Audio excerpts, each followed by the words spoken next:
Olá, internautas, muito bom dia. Esse é o programa Momento Econômico, um patrocínio da ANEFAC, Associação Nacional dos Executivos de Finanças, Administração e Contabilidade. Se você quiser participar, aí embaixo na telinha, clique no Participe, faça a sua pergunta e ou comentário que nós responderemos.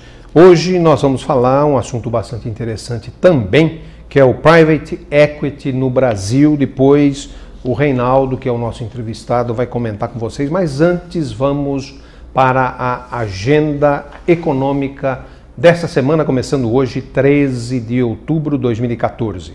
O Ibovespa fechou na sexta-feira com 55.311 pontos, uma alta na semana anterior de 1,42%.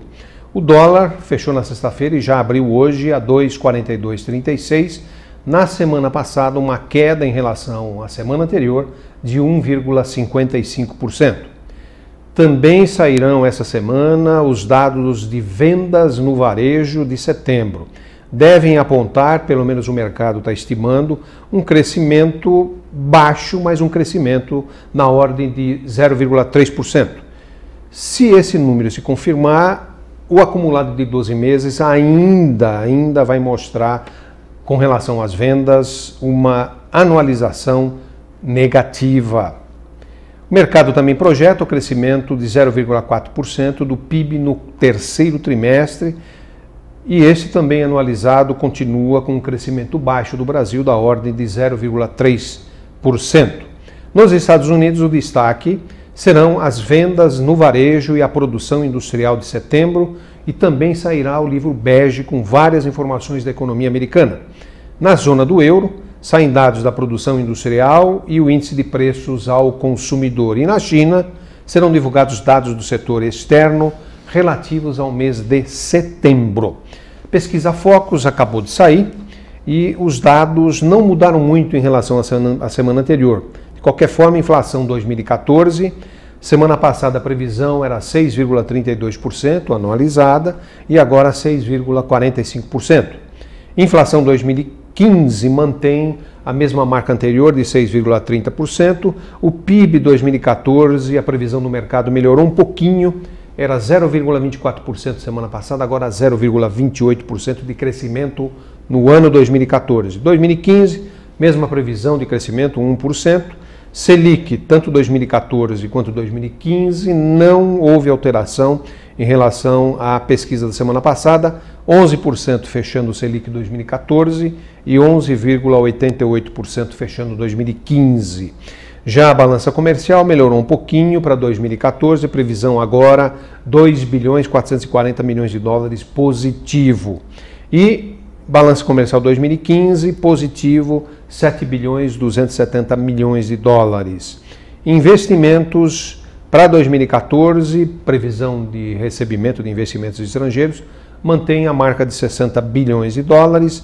2015 melhorou um pouquinho para 59 bilhões e 200 milhões de dólares. Com relação ao câmbio, tanto 2014 quanto 2015 não sofreu alteração. 2014, R$ 2,40 por dólar, fechamento no fim do ano, e 2015, 2,50. Nós temos dois quadros que eu pediria para a técnica colocar no ar, por favor, isso. Lembro o internauta que esse material vai ficar no site UOL indefinidamente, então vocês poderão pesquisar este quadro e o outro quadro que eu vou apresentar com mais detalhes. Esse quadro fala dos preços que continuam sob pressão. Aí são os dados do IPCA de setembro de 2013 até agora setembro de 2014. Veja que a marca em 2014 está em 6,75% de inflação no ano anualizado 12 meses fechado em setembro. Esse número é bem acima da nossa meta, que é 4,5%, e acima da margem de tolerância, que é 6,5%.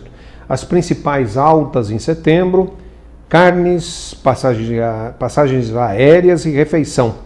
E dos alimentos, os que aumentaram bastante os preços: cebola, carnes, farinha de mandioca e frutas. O outro quadro já mostra a estimativa de crescimento do PIB FMI, primeiro dado em laranja e ligeiramente amarelo aí, é de julho, e agora a revisão do FMI, dados atuais de previsão. No parte de cima do quadro você tem 2014 e parte de baixo 2015. No caso de 2014, a maior previsão é da China, que mantém a previsão anterior de 7,4% de crescimento. A Índia melhorou um pouquinho, de 5,4% para 5,6%. Os Estados Unidos melhorou de 1,7% para 2,2% crescimento esse ano, 2014. Os países ricos, na média, manteve a previsão de 1,8% de crescimento. E no índice global, 2014, piorou um pouquinho de 3,4% para 3,3% de crescimento. O destaque aí é o Brasil, que a previsão anterior do mês de julho era um crescimento de 1,3%, agora nós estamos com 0,3% de crescimento em 2014, dados do FMI.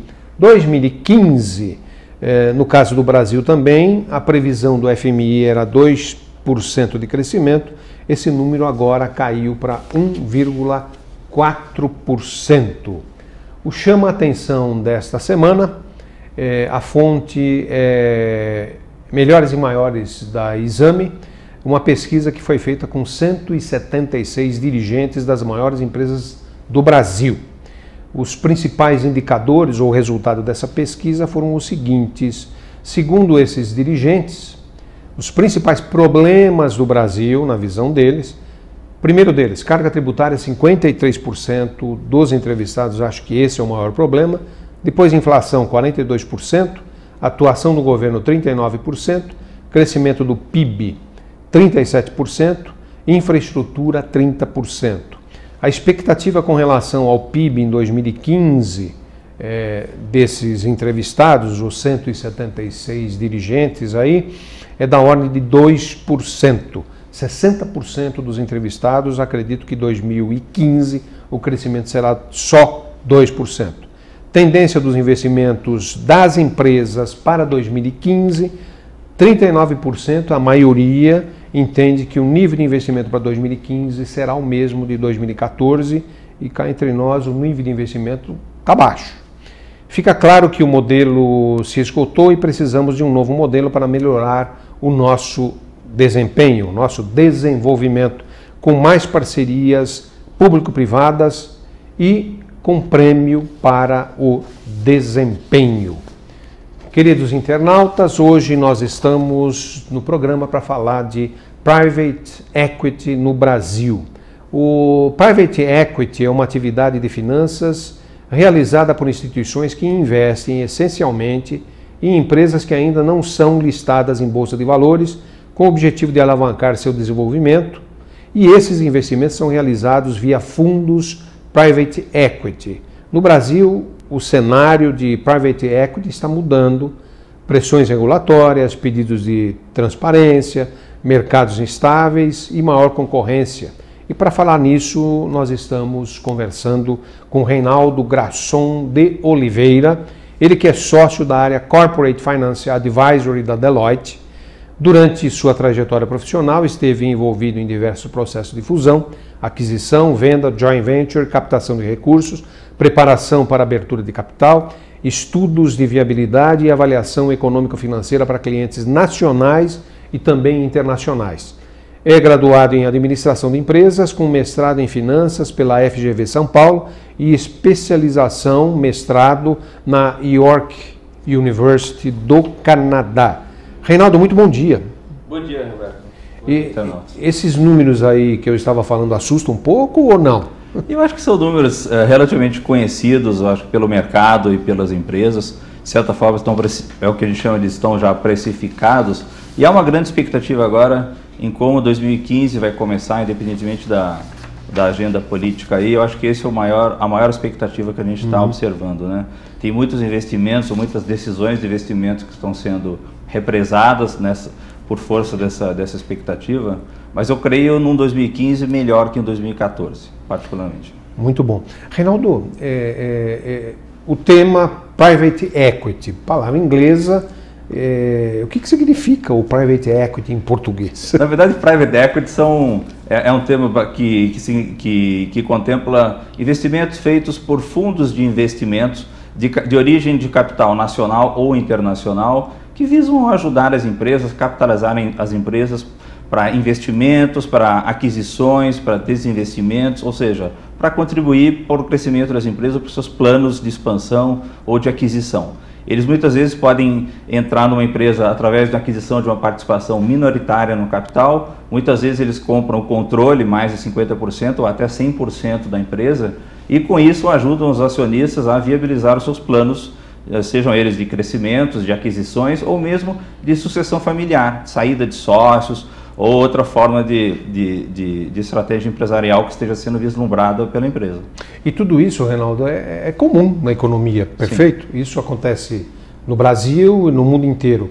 Em termos de private equity, como é que nós estamos em 2014? Aparentemente não tem acontecido muitos casos. Os estudos continuam, está represado, você estava dizendo que está um pouco represado. Como é que está esse mercado? Eu acho que em 2014, o que a gente está vendo é que o timing que a gente chama, o tempo de conclusão das transações, ele tem sido um pouquinho maior do que o normal. O número de transações esse ano de private equity, pelas nossas estimativas, vai cair um pouquinho, mas não significa que o interesse isso é importante destacar, não significa que o interesse dos fundos pelo Brasil diminuiu, pelo contrário. O que eu acho que está acontecendo é uma demora um pouco maior na conclusão dessas transações. Os fundos querem observar um pouco melhor como vai ser 2015 para que eles possam estimar o valor das empresas de forma mais apurada, possam fazer uma diligência mais cuidadosa e com isso o tempo de conclusão das transações tem demorado, o que faz com que as estatísticas mostrem uma queda nessas transações. Porém, o apetite dos fundos tem se mantido, tanto é que, pelo que a gente tem visto, a mídia tem publicado isso bem fortemente, o volume de captações dos fundos continua bastante fortes. Estima-se que tenham sido captados mais de 10 bilhões de dólares por fundos de private equity em atividade no Brasil. É um valor muito importante.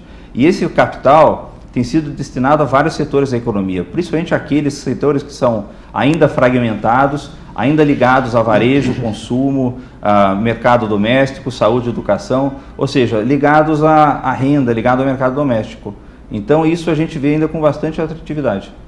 Reinaldo, esse mecanismo do private equity, ele é importante no caso, por exemplo, da infraestrutura, que o Brasil precisa investir muito em infraestrutura, ele pode ser importante nisso? E eu acho que é importante, a gente tem visto fundos constituídos com essa destinação, tem fundos de private equity estritamente destinados à infraestrutura. Eu acho que aí você tocou num ponto, Roberto, extremamente relevante. A gente fala muito em varejo, saúde, educação, mercado doméstico, tecnologia de informação, tudo aquilo ligado à renda e consumo, mas infraestrutura é sem dúvida um dos pontos extremamente importantes para o Brasil ganhar competitividade.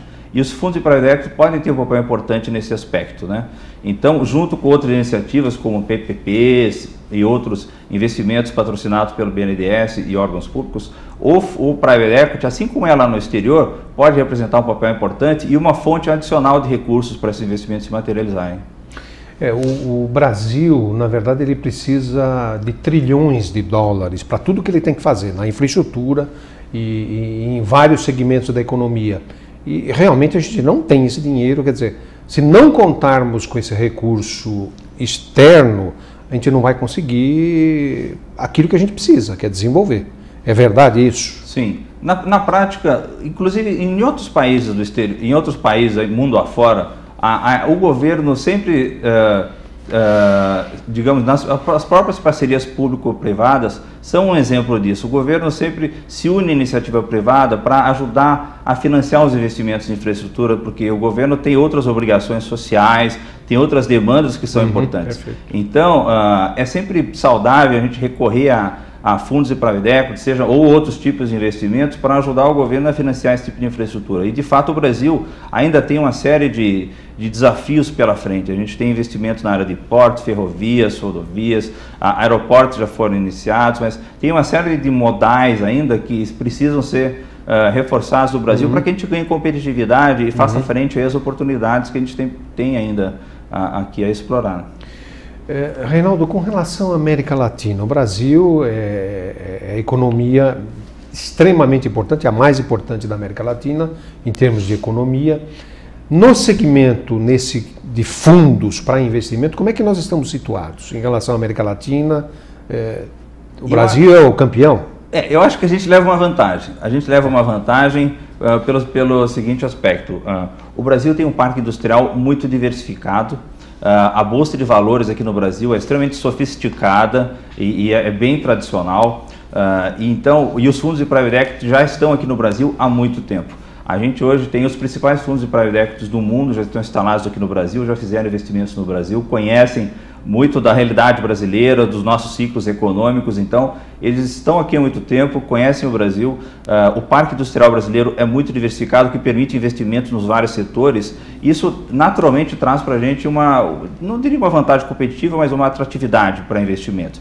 E a saída via Bolsa de Valores também no Brasil é muito mais favorável.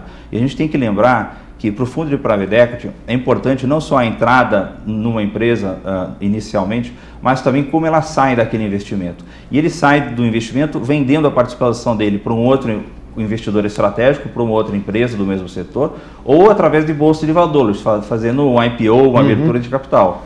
E no mercado grande como o brasileiro, isso é um facilitador, isso diminui o risco do private equity. Mas isso não quer dizer que os outros países estejam também numa tremenda desvantagem. A gente tem visto, por exemplo, Chile, Peru e Colômbia, economias extremamente menores, né, menores que a brasileira, mas porém que estão atraindo investimentos. A gente tem participado de processos de clientes nossos ou clientes estrangeiros que nos pedem para analisar esses 3 mercados em particular, porque são mercados cuja economia está de certa forma estabilizada, são mercados menores, porém tem alguns setores de nicho particularmente interessantes para fundo.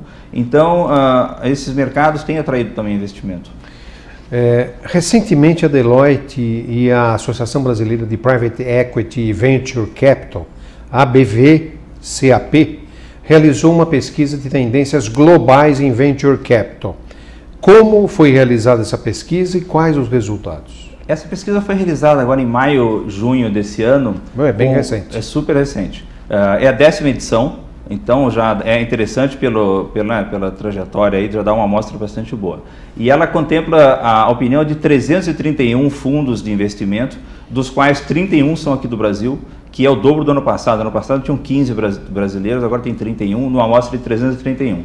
25% são fundos de origem americana, 11% chineses, e aí você tem ingleses, alemães e várias outras nacionalidades. Mas a principal conclusão é que a confiança global aumentou enquanto mundo, mas a confiança nos países emergentes diminuiu um pouco em relação ao ano passado. E entre emergentes se inclui o Brasil. Porém, o lado positivo em relação ao Brasil é que, apesar de ter caído um pouco a confiança nos emergentes, o Brasil ainda é o melhor dentro dos BRICS, aí, que se chama os Brasil, Rússia, Índia, China e África do Sul, com exceção da China, e o melhor da América Latina. Então, o Brasil caiu um pouquinho, mas ainda está bem posicionado, né, dentro desse contexto. E a gente tem que fazer também uma ressalva, quando a gente fala que melhorou o mundo, mas os emergentes caíram, é porque os países mais consolidados, digamos assim, a Europa, os Estados Unidos, estavam vindo de uma média um pouco menor. A gente tem que lembrar que na crise de 2008, 2009, o Brasil passou relativamente, eu não diria bem, mas a gente não passou tão mal como passou a Europa. A Europa teve quedas importantes, ela está tentando se recuperar até hoje de uma recessão importante, que ela, depois da crise de 2008, e os Estados Unidos também estão voltando agora a se recuperar depois daquela crise no mercado hipotecário, depois daquela crise toda que ocorreu em 2008. Então eles vinham de uma base menor. Nós vínhamos de uma base maior, porque as economias emergentes, depois da crise, sustentaram um pouco a economia mundial. Em especial a China, né? Perfeitamente. Mas, ok. Reinaldo, eu preciso pedir licença a você, aos internautas. Nós vamos a um rápido intervalo e já voltamos.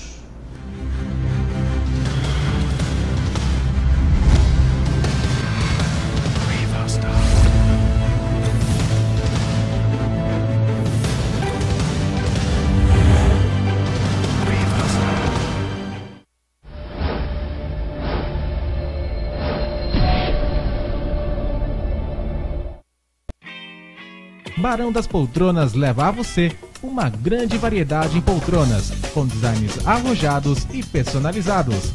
Além das poltronas, trabalhamos também com tapeçaria em geral, com ótimos valores. Estamos na Rua Campo Belo, 160, na Vila Alpina. Ligue 2628 3725. Venha conhecer Barão das Poltronas.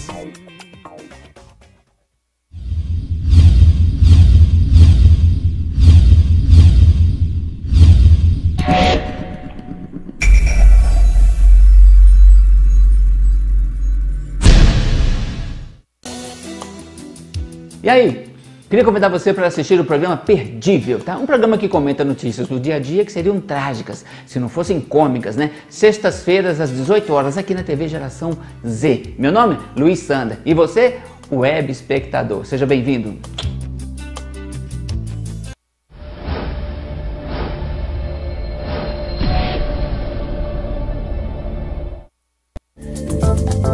Aqui é o Roberto Ferrari e estou de volta na TV Geração Z com Hora Marcada. Um programa que trará muita informação, muita entrevista, muito conteúdo e algo mais. Aguardo vocês toda quinta a partir das 14 horas.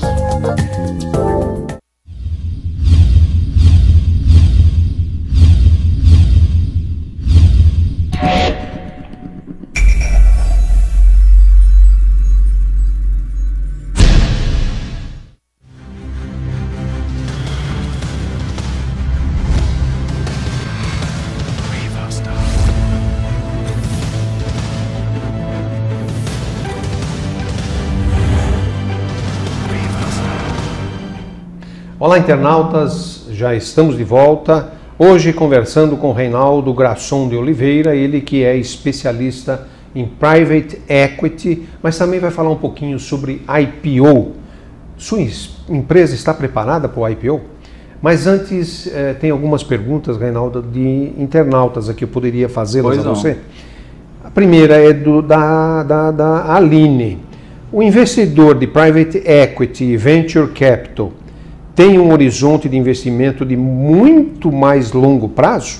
Ele tem investimento de longo prazo, sim, porque o objetivo dele é sempre entrar numa empresa, fazer as melhorias necessárias para essa empresa, tentar melhorar margens de rentabilidade, agregar uma auditoria, agregar uma governança, um conselho de administração, muitas vezes seguir uma estratégia de consolidação, de aquisições, isso tudo leva tempo. Então se fala sempre em prazo de 5, 6, 7 anos, para que isso mature. Então não é um investimento em que ele pretende entrar esse ano e sair o ano que vem. Não é esse o espírito, até pelo objetivo dele de gerar valor para o negócio.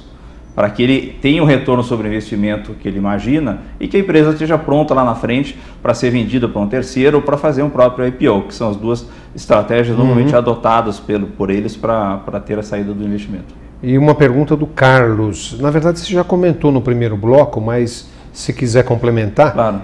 Qual a tendência para 2015 nesse mercado? Você já falou que espera um pouco melhor. Sim, eu acho que a tendência ela é uma tendência positiva. Existe uma série de investimentos de análises que estão sendo conduzidos por fundos de private equity. Lá mesmo no escritório a gente tem uma série de processos em andamento e eu acho que essas análises vão maturar em 2015. Mudou um pouco o timing aí da conclusão das transações, mas elas vão acontecer em 2015. Eu estou confiante nisso. Uma questão da Amália. Como criar valor no investimento de Private Equity? Olha, eu acho que se a gente olhar do ponto de vista do acionista, daquele que recebe o Private Equity, a gente tem que tirar o melhor que o Private Equity pode oferecer para a empresa. Aprender com a expertise que ele tem em termos de governança, em termos de controles internos, em termos de criar um conselho de administração com conselheiros independentes, em termos de resolver muitas vezes um problema de sucessão familiar, separar o papel do herdeiro do papel do sucessor, que é muito comum em empresas familiares e fechadas, se confunde, não necessariamente um herdeiro é um sucessor, ou seja, aproveitar toda essa experiência para efetivamente transformar a companhia numa companhia preparada para abrir capital, que a gente vai falar na sequência, mas eu acho que aproveitar isso que eles podem oferecer de melhor, essa experiência que eles têm em transformar a empresa e a cultura delas. E a outra questão é da Samantha, na verdade já entra no tema IPO. Quais são as oportunidades para pequenas e médias empresas em mercados emergentes como o nosso? Olha, eu acho que esse porte de empresa, a gente tem que ter uma noção muito clara de qual digamos, o jogo ou o mercado em que a gente quer jogar. A gente está entrando num mercado em que ele é dependente de tamanho, de escala e, portanto, a gente precisa ser grande, ou a gente pode continuar sendo uma empresa de nicho, uma empresa especializada, ou uma empresa de marca, uma empresa regional. Porque se for por um caminho, a gente tem que pensar em, eu vou comprar uma outra empresa, eu vou ter que ter investimento para crescer, porque eu preciso ter escala, diluir custo fixo. Aí é um tipo de caminho. Agora, se eu consigo me manter dentro de um nicho, dentro de uma especialidade, ou ser, digamos assim, ou dentro de um foco específico, aí é uma outra estratégia. Eu acho que depende muito do tipo de empresa, do tipo de mercado que a gente está atuando, porque isso faz toda a diferença. Reinaldo, IPO, o que é IPO? A IPO é uma abertura de capital, a gente chama Initial Public Offering, que é quando a empresa lança suas ações na Bolsa de Valores para outros investidores comprarem. Ou seja, hoje você é dono de 100% do seu negócio, das suas ações, e amanhã, quando você faz uma IPO, outras pessoas, instituições, entidades vão comprar parte dessas ações e você vai passar a ter sócios. Você pode permanecer com 60%, 70% da empresa, 40%, enfim, o número que for. Mas você passa a ter outras empresas detendo, outras pessoas físicas ou jurídicas detendo ações da sua empresa. Você passa a ser uma empresa pública, no contexto de listada na Bolsa de Valores. Quer dizer, se uma empresa quer expandir, uma das alternativas é abrir capital. Definitivamente. Para um recurso, às vezes mais barato. Sim. Né? Agora, o que ela tem que fazer para se preparar para isso, para um IPO? Olha, eu acho que o IPO ele é uma transformação da vida da empresa. Então, a gente muitas vezes pensa só na parte operacional, que é simplesmente, também ter um balanço auditado, fazer todo um processo de auditoria das contas da empresa, ter um conselho de administração com membros independentes, ter transparência, ter o diretor de relações com o mercado, que é toda a parte realmente operacional que você precisa ter. Mas, fundamentalmente, a gente tem que estar preparado para uma mudança cultural importante. A empresa vai ter que passar a dar satisfação ao mercado, a prestar contas dos seus investimentos, das suas estratégias. O dono passa a não ser mais, entre aspas, dono, no sentido de não ter que dar satisfação, ele passa a ter sócios. Então, essa mudança cultural é a que tem que ser preparada com mais antecedência, para que a empresa, digamos, tenha uma vida saudável dentro do ambiente de mercado, dentro do ambiente listado em Bolsa de Valores. E essas empresas, Reinaldo, familiares, como é que elas poderiam se motivar, não sei nem se o termo certo é motivar, para um IPO, que é uma forma dela crescer, dela estar muito mais exposta no mercado, render muito mais, né? Eu acho que as empresas familiares, é o que a gente fala, que eu acho que ela tem que, todas elas do Brasil hoje, tem que passar por uma espécie de divã corporativo. É o que eu sou e o que eu quero ser. Porque muitas vezes você precisa ter caixa para fazer investimentos. A sua geração de lucros, reinvestindo lucros, muitas vezes você não consegue gerar o volume de caixa necessário para você continuar investindo e continuar crescendo. Muitas vezes você precisa comprar um concorrente, expandir regionalmente, internacionalmente, você precisa comprar alguém. Onde é que eu vou conseguir caixa para isso? Ou muitas vezes você tem sócios dentro da empresa que querem sair, um fundo de private equity ou um outro acionista. Tudo isso o IPO pode contribuir para todas essas iniciativas, mas a primeira pergunta que a gente tem que fazer é o seguinte: eu consigo perpetuar o meu negócio enquanto empresa familiar, mantendo o controle dentro da família e simplesmente recorrendo a empréstimos, recorrendo a reinvestimento de lucros ou a minha própria geração de caixa, ou não? Eu consigo ser competitivo dessa forma ou não? Porque hoje, com a economia globalizada, da forma como a gente tem e da forma como a gente está observando, muitas vezes é necessário um reforço de caixa, muitas vezes é necessário a gente partir para um passo um pouco maior, e o IPO é esse passo maior.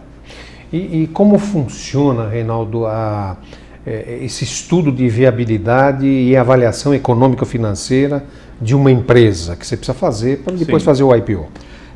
Uma avaliação econômica, muitas vezes, ela tem várias metodologias. A gente pode utilizar múltiplos de mercado, múltiplos de empresas listadas em bolsa e o fluxo de caixa descontado, que é uma primeira medida de geração de caixa, geração de lucros da companhia. A gente projeta por 5, 10 anos quais são as perspectivas de receita, custos, despesas, necessidade de investimentos, impostos, capital de giro, para se chegar numa geração de caixa da companhia. Aí traz isso a valor presente para a metodologia, para se chegar ao valor da companhia, e aí se estima quanto disso pode ser ofertado em bolsa de valores. E para ver também se o tamanho da empresa e do negócio comporta uma listagem em bolsa de valores.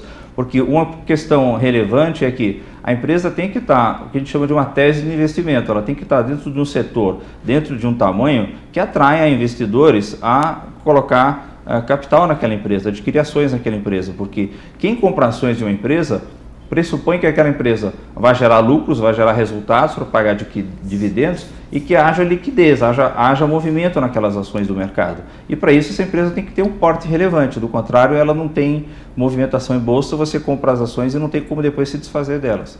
Então tudo isso entra dentro de uma análise que é uma análise sofisticada, que são feitas por assessores, empresas aí de consultoria, bancos de investimento, e que é extremamente necessário, junto com aquelas iniciativas que eu comentei de auditoria, de conselho, de governança, é tudo parte de um processo organizado e estruturado para se fazer essa análise. Quer dizer, a transparência passa a ser algo tremendamente importante. Né? Absolutamente importante. Hoje em dia, eu diria que transparência, e eu acho que aí, Roberto, você tocou num ponto extremamente relevante hoje para o Brasil.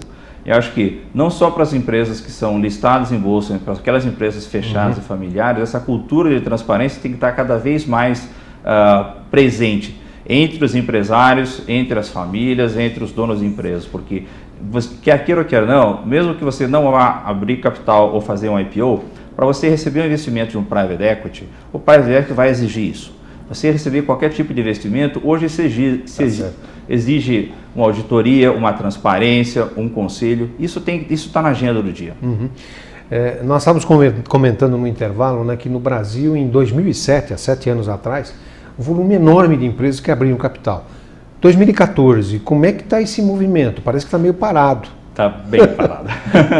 É verdade. Em 2007, a gente teve praticamente 64 IPOs. Foi o recorde dos recordes, a gente nunca teve um ano igual a esse, nem antes nem depois. Depois de 2007, o máximo que teve 10, 11 aberturas de capital em um outro ano. Esse ano praticamente a gente está parado.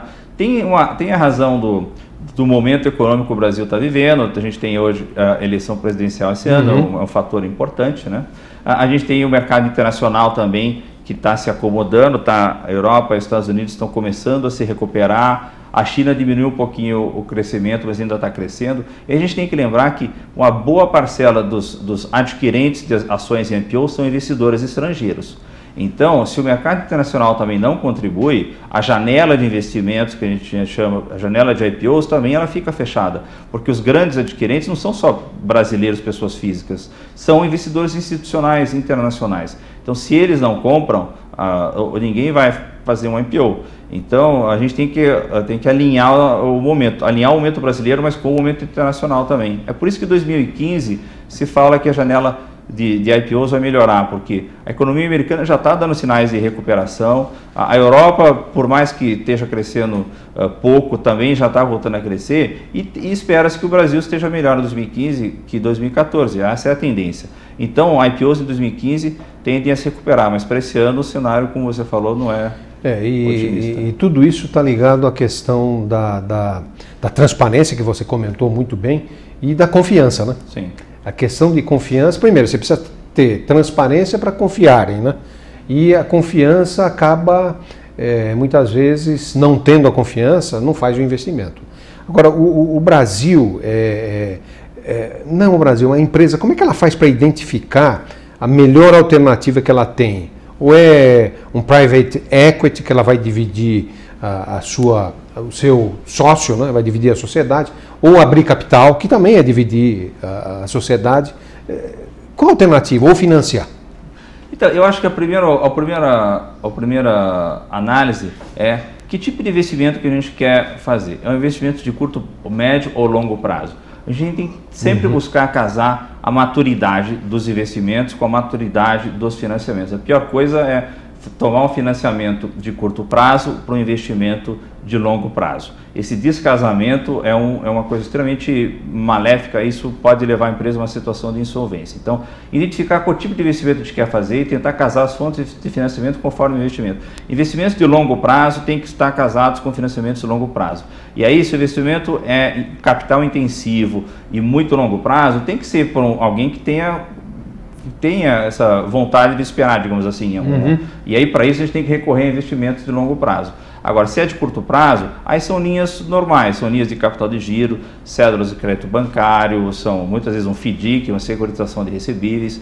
Os produtos financeiros são os mais variados. A gente tem debêntures também que podem ser emitidas se uma empresa for de sociedade anônima, mas tem que casar o tipo de investimento junto ao tipo de financiamento, as coisas andam juntas. Reinaldo, o que a gente, pela sua experiência, que você conhece o mercado do Brasil, da América Latina, pela sua experiência, as empresas familiares, que é a grande parte das empresas do Brasil, estão preparadas para um IPO ou para um private equity, ou ainda falta muito? Olha, eu diria o seguinte, Roberto. Eu estou, nesses últimos 20 anos, o tempo que eu acompanho esse mercado, o que eu notei que mudou bastante? A cultura dos empresários brasileiros hoje tem evoluído muito favoravelmente. No passado, a gente vivia numa economia fechada, com pouca concorrência, os concorrentes eram conhecidos, a globalização ainda era incipiente. Isso fazia com que a motivação dos empresários para receber sócios, para tomar uma atitude um pouco mais assim incisiva no ponto de vista de private equity e abertura de capital fosse bem mais amena. Hoje em dia eles estão mais receptivos a esse tipo de iniciativa, até por força do mercado, por uma pressão de mercado.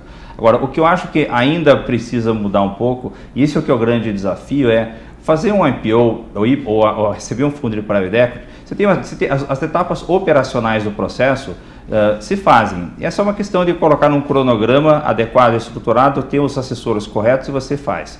A questão que precisa mudar é uma mudança cultural. Muitas empresas familiares estão já profissionalizando a gestão, preparando herdeiros para assumir a gestão quando não querem, enfim, acham que isso é o caso, mas se esse processo cultural não for preparado com antecedência, ele não vai acontecer da noite para o dia.